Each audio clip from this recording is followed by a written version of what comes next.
अगर आप Canva, Photoshop, Corel Draw या कोई भी डिजाइनिंग सॉफ्टवेयर नहीं जानते तब भी आप Zero to Pro या एक्सपर्ट थंबनेल डिजाइनर बन सकते हैं with the help of AI।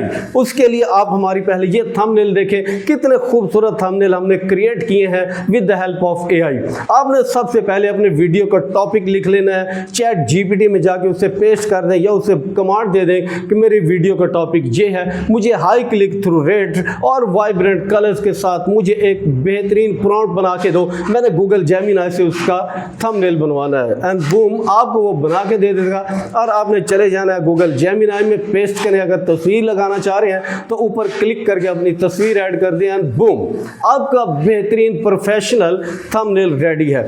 दूसरा तरीका ये है, चैट GPT को ही बोले मेरी वीडियो का टॉपिक ये है और हाई क्लिक थ्रू रेट और वाइब्रेंट कलर के साथ मुझे थंबनेल क्रिएट करके दो एंड बूम और आपका दूसरा थंबनेल भी रेडी है। जो आपको अच्छा लगता है उसे अपलोड कर दे। ऐसे AI स्किल सीखने के लिए हमें फॉलो करें और हमारा channel APM digital marketing subscribe करें और हमारी वीडियो को दोस्तों के साथ शेयर करें। और अगर आप चाहते हैं हम आपके लिए बेहतरीन प्रॉम्प्ट बना के दें, थंबनेल बना के दें, तो कमेंट में थंबनेल लिखिए, हम आपको खूबसूरत थंबनेल बना के दे सकते हैं। Thank you.